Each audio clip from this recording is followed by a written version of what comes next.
बिहार में हम सबसे आगे डिजिटली भी लोगों तक पहुंचने में, लेकिन जब प्रवासी मजदूरों की पीड़ा सड़कों पर दिख रही थी ना, तो मुख्यमंत्री नदारद बिहार ने मन बनाया। इस बार एक बिहारी वजूद है चुनाव में।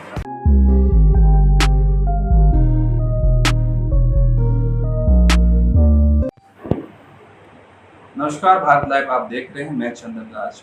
बिहार चुनाव का आगाज हो चुका है और लोगों ने भी तैयारी कर ली है मतदान देने के लिए। लेकिन सवाल ये उठ रहा है कि रैलियां होने वाली है सभी पार्टियों की। तो इसी मुद्दे के साथ हमारे साथ मौजूद हैं राज्यसभा सांसद मनोज झा जी। उनसे बात करेंगे कि किस तरह चुनाव में आप अग्रसर होंगे या कैसे रैलियां कर पाएंगे इस कोरोना काल में। सर, मेरा सवाल आपसे ये है कि कोरोना का समय है, आप देख रहे हैं कि कोरोना का रफ्तार बढ़ गया है। इसी बीच हमारा चुनाव, बिहार चुनाव आ चुका। आप लोगों ने पहले इसको रोकने का काम किया था, सबसे पहले बोला, लेकिन अब जब चुनाव आयोग इसको कर दिया तो आपने इसमें भागीदारी अपनी कर रहे हैं। क्या लग रहा है आपको? देखिए, बेसिकली इस बार एक अद्भुत दौर में चुनाव हो रहा है जिसकी किसी ने कल्पना नहीं की। कई तरह की बंदिशें हैं, पाबंदियां हैं, एहतियात हैं। इसके मध्य हम लोगों के पास विकल्प बचता है हाइब्रिड मॉडल। हाइब्रिड मॉडल से मेरा तात्पर्य है कि डिजिटल कैंपेन भी होगा, जितने डिजिटल प्लेटफॉर्म हैं उनके माध्यम से, और दूसरा एक फिजिकल रियल कैंपेन भी होगा। फिजिकल रियल कैंपेन में MHA की जो लेटेस्ट गाइडलाइन आई है संभवतः 9 तारीख को, उस गाइडलाइन के हिसाब से क्या है कि आप हॉल के अंदर उसकी कैपेसिटी से आधे को ही आमंत्रित कर सकते हैं, 200 से ज़्यादा लोग ना।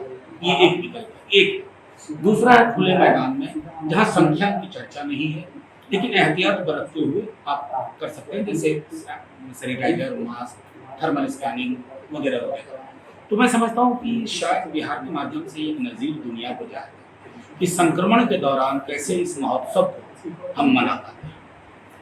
लेकिन मेरा ये भी सवाल है कि आप लोग कितना सजग हैं, जनता जो वोट करने जा रही है, आप लोग क्या पहल करेंगे? देखिए, सबसे पहले तो हमने लगातार मांग की थी माननीय चुनाव आयोग से कि हमारे वोटर्स का भी बीमा हो। अगर कहीं संक्रमण हो गया, क्या दिक्कतें आई, हॉस्पिटलाइजेशन हुआ, चुनाव आयोग ने फिलहाल उस पर हमारी मांग पर विचार नहीं किया। लेकिन हमारी पूरी कोशिश होगी कि हमारे जितने भी वोटर्स हैं अपने सेहत का, संक्रमण का ध्यान रखते हुए तमाम एहतियात बरतें, और ये हम अपने कैंपेन में भी कह रहे हैं। आप एक राजनेता हैं, प्रखर वक्ता भी हैं, आप इस बार चुनाव पूरा डिजिटल कर रहे हैं, तो क्या आप लोग सामंजस्य जनता के बीच बना पा रहे हैं?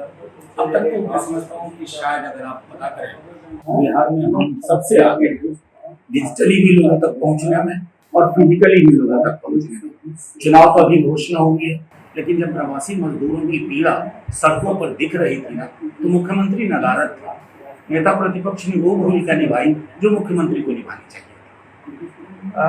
क्या आपको लगता है कि इस बार सवर्णों का वोट आपकी तरफ ट्रांसफर हो रहा है? देखिए, मैं समझता हूँ कि बिहारियों का वोट हमारी तरफ हो रहा है। सवर्ण, गैर सवर्ण, पिछड़ी, अगड़ी, अत्यंत पिछड़ी, दलित, अल्पसंख्यक नहीं, बिहार ने मन बनाया।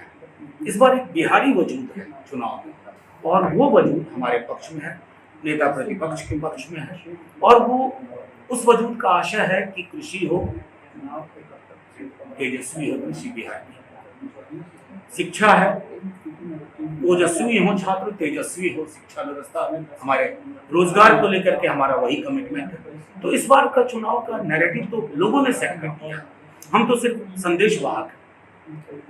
बिहार की राजनीति में युवा इस बार प्रबल दावेदार हो रहे हैं। आपको क्या लग रहा है कि युवा कितना आपको सपोर्ट करेंगे और कितना आप बहुमत लाने में?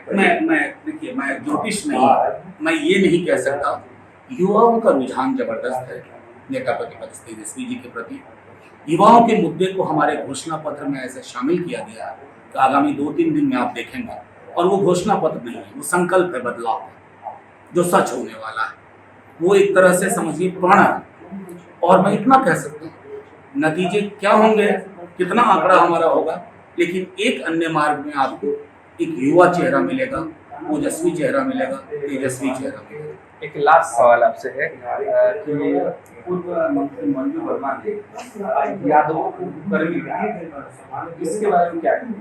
मेरा मानना है कि इस तरह की अशोभनीय अवांछित टिप्पणी से हर उस व्यक्ति को बचना चाहिए जो लोक जीवन में, वो मंत्री रही हैं, विधायिका रही हैं, और मैं समझता हूँ कि उनको इस तरह के बयान दे करके ना उन्होंने लोक जीवन को कलुषित किया। तो हमारे साथ थे मनोज झा जी, जो राज्यसभा सांसद थे, उन्होंने अपनी बात रखी। चुनाव का सीजन है, आप मतदान जरूर करें, भारत लाइव ये कहता है, लेकिन पूरे कोरोना के नियम के तहत करें और मास्क पहन के अपनी जो आपको सही उम्मीदवार लगता है उनको करें। धन्यवाद। बढ़ाएं अपना कदम सक्सेस की ओर शिखर करियर इंस्टीट्यूट के साथ। शिखर करियर इंस्टीट्यूट पूर्वी भारत में एकमात्र कोचिंग संस्थान जो एक्सक्लूसिवली है मेडिकल एंट्रेंस एग्जाम के लिए।